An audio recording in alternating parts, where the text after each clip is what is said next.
Uit de hele Benelux komen ze jood naar het Friesland College in Ljouwert. Het staan 400 BN en pubers dit meidogen om de First Lego League finale.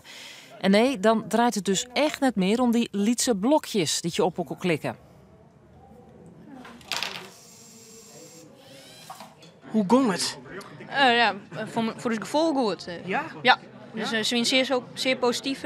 Dus je houdt een goed gevoel. Ja, ze willen naar Amerika. Ze willen hier genoeg punten halen om een reis te winnen naar Amerika. Ze hebben eigenlijk al het beste idee.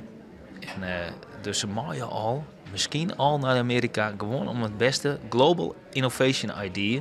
Als juist wat voor hoe tevreden de meesten binnen en hoe die kinderen hier rondstappen, heerlijk.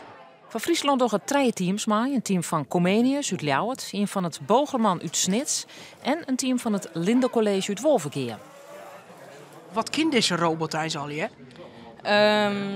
Zo'n 8 missies. Dat staat gelijk om 200 punten. En het geheime wapenjoord, dat is vanzelfs een ouderwetske jel die dit team uit Hoek van Holland zelfs in het Friesk ken. Waar binnen wij krijgt? Waar binnen de